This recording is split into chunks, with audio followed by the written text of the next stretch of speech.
call my ancestors. Knowledge, wisdom and overstanding must be gained to attain food, clothing and shelter. Once gained, justice, freedom and equality. You can gain love, peace and happiness. I profess to manifest whole words into living flesh. Peace, God. Black Eyes TV7, we've got a special guest in the house. The one and only, the man of the day, the man of the year. We've been waiting for this time here. And we've got Q Button in the house. What's happening? Yeah, Black Eyes TV. Black Eyes TV, what's goody, y'all? What's goody, y'all? Black Power all the time, every time, man. Yes. So what's happening about the Unity Tech thing? Yo, man, I'm proud of Hellas Sadnetta, what he did and accomplished for the community, what he, how he helped promote my movement, how he promote the services we got.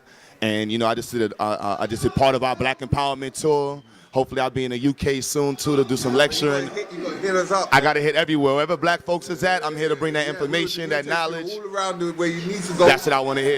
That's what I want. I want to go to Brixton. Yeah. I want to go straight to Brixton.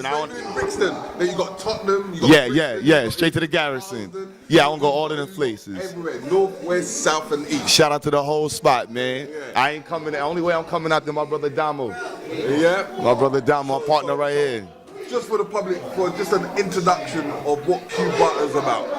I'm about black liberation, black empowerment, black motivation all the time, man. That's what I'm about, empowering black people, indigenous people all over the world, Africans, my people everywhere, educating us and systematically finding ways to redefine our success and create just a plateau for us to continue to jump from. Yeah, because you know what it is, I want to talk about, because I'm looking at the formats of bridging that gap from the US to the UK, right?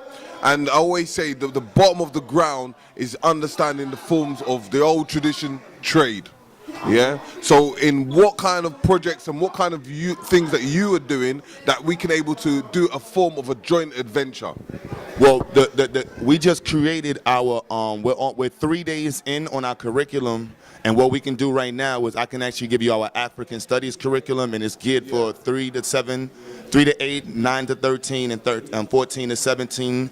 We got a whole 40-day, 80-hour curriculum that we prepared. We also have one for African literacy we can prepare with you. In addition to that, we have the GED. So if anybody who's coming to America needs to have that information passed in, we're putting everything online for the GED for the classes. And these are things that we have right now when it comes to trade. Mixing with the trades. We're trying to work on that now. Probably it's going to be something more down south in the future, so that way we can have a way to start to really teach our youth our trades and the young brothers the trades. But as of right now, we do have our African Studies curriculum. I'm almost 80% done, but I would gladly we can share Google formats and we can start working. I have it literally on my laptop as we speak. Because we could do some live streaming. Yep, right now. Because you know what it is, we got another associate. This is a legend,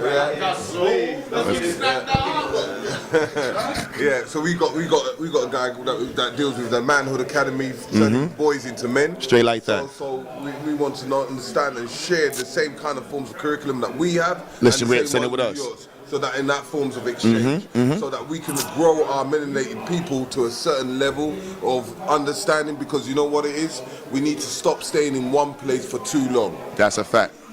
That's a fact. So no stagnation. So in that format is understanding. See, I don't want y'all to think we was joking. Like literally, y'all can take this right. This is our African curriculum, African Studies curriculum, and Dr. Ben and a lot of our elders, the brother right here helped us do it. Be very proud of it. See, come in. This is an after-school setup, but it's 80 hours. So you see, they come in for the first hour to sister here feasters with our team too, also the family. So from 3 to 4, she'll be proud of this curriculum because I've been bothering her for the last 4 days to get her to look at it. So you see, the first thing they got Intro to Africa.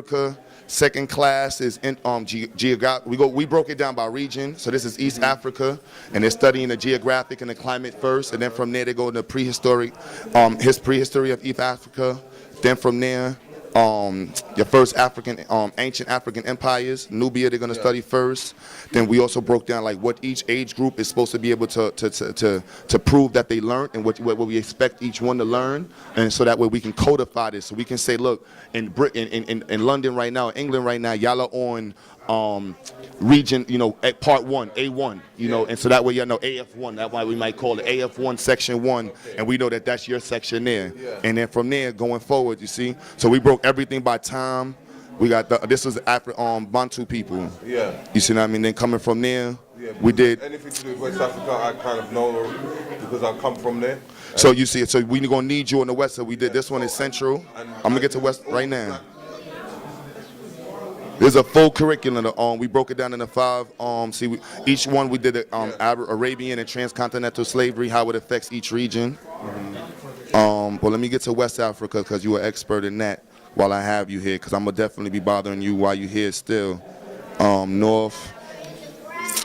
See, prehistory, and we did it in each one, so that way you see the first section we start off with is the intro. The intro is on the geography and the climate, so that the children know the basic geography of the land and the climate. Then from there, prehistory, straight facts. We're not going into no religious stuff. It's just straight, these are prehistorical facts about this part of Africa. The one thing that I always say, you see with West Africa, the one thing that we sometimes get messed up on is that it's the name of the countries. So what I always say is in a format of stripping the names of the countries, stripping down the geography of the country and deal with the tribes. Exactly. I'm 100% with you on that. Because you see, the same tribes that you get in Ghana, you was getting the same tribes in Nigeria. Exactly. That happened with the Bantu people. Like, it's very confusing, especially from a European. From a European perspective, it's very confusing because we're thinking states view and country view, and the tribes, the Bantu people, they expand almost the whole eastern hemisphere, the whole eastern side of Africa. So we find these issues. The Ashanti, the Igbo people, all these different people have families that reach across the like you get the Yoruba people in Nigeria, but then when you go into Ghana, they're mostly the Ga.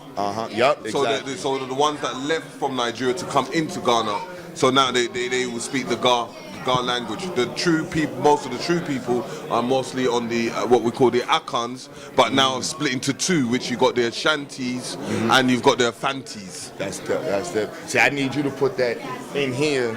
Shout out to Sister Afi. With My Sin Is My Skin. She's gonna be drawing the artwork. So I might need you to say, like, look, Q, this is very important from a tribal perspective. Because one thing we want to, this is so, I'm so proud of us for this. So we're literally gonna have artwork drawn for each section of our curriculum. So that way the children, they can learn it in different stages. So if they're doing artwork on Ashanti, we did the lecture on Ashanti. From there, they're gonna draw maybe Ashanti clothing, or they may draw Ashanti helmet, or Ashanti whatever it is. Even if you go into the northern parts where you got the houses, a lot of people don't realize is that when we had what we call the Fulani people, and there was a war which they call in Nigeria, which is called the Shokoto, and what happened is that they infiltrated them because they come from Timbuktu. Those are the desert people, and they infiltrated into overcoming the king of the House of Kings, so which they mixed in. But they came in on a friendly tip, but mixed in, so this is where Arabic came in much more stronger. And then they had a form of a war, which they don't really talk about, which is in Nigeria, where they come from the north, right, coming into the Yoruba lands, which they call Ilorin, and Ilorin is where the war happened between the native Yorubas and the Arab Muslims at that period of time. I'll have to draw it. It was a bit later. It was about around the 1800s, around that. Now I definitely need you involved in that because we want to do a war component, and we want to do the same structure as this. The same structure as this. We're coming up with our war classes. The brother Damo right here is doing our health component. He helped do this one, but we're also going to do the war component, and we want to have our children understand the history of certain wars, the way in which the battles were performed, and the different decisions that the generals or the leaders made during these wars. So I definitely need that information. And then as I always speak, we have a lot of scholars in the UK. You might have heard of the Robin Walkers. He does the Songhai Empire, and he breaks down all that. We got that right in it. And then we've got guys like who we call the Oyinka, which he's done a book called The Blackamoors of Tudor England, and he states all African people that were present way before slavery in the times of the 1500s because of the times of Queen Elizabeth I, when she stated down that there was too many black people in London at that precise time that they need to get rid of. But remembering that there was no such thing as slavery in the UK, because this is what gave them the reasons to do slavery outside the UK. So most of the people that were in the UK at that time were slaves. And the funniest thing is, majority of the Moors at that period of time, their children are now become white. White, right? Now that bleaching out, that's what they're doing here. They're just trying to bleach their skin in and bleach themselves out. So in a nutshell, we need to work together in the forms that we have our platform, which is the Black Eyes TV, and we're going to link it together to able to future to move forward. Because that's what I'm about, empowering and moving forward. That's all I'm about. So from the UK into Europe, and then once we've gone into Europe, because this is where most of our history is. Funny enough, you go to Germany, you go to Belgium, you go to any of these museums, even in France, they've got an immigration museum. So it goes into forms of immigration. So you've got our history even in there. We carved it out. Yeah, so it's understanding us going through that before we even actually go into Africa. Because once we've gone through Europe, you understand the mindset of an African man. I can definitely so we're going to work on this. That's all I'm about. African community all over the planet. Yeah, so we need to join the African diaspora with the African people. I'm with that. I'm with that. Black empowerment no matter what. All the time, every time. Yeah, so we've got the great man in town. And you know what? We're going to need to do this talk from here to the Google Hangout, from the Google Hangout to the UK. I'm with that. That's it. ASAP. ASAP. Link up. So give us a little shout out, Black Eyes TV 7. Yo, Black Eyes TV 7, man. All the time, every time. Black Power, It's the movement everywhere, anywhere, man. Hand. Blessings. Yes. I'm Dr. Umar Johnson. We live and direct. I want to give a shout out to Black Ice TV. Make sure you watch and support it. The news you can use, the information you can use, youth, Pan-Africanism, economics, family, community. Make sure you support Black Ice TV, because Dr. Umar Johnson does. Future's here, the time is now. Back in 96, that Nostradamus, I rhymed for the future. And the tower was done fell. Hey yo, breaker, 911, they lying, son. Not from Stuyvesant, still one of the livest ones. Andromeda to Perseus, I'm thirstiest. Where emotions are earnest, if the law's merciless. Alakazam, I'm half man, half lamb.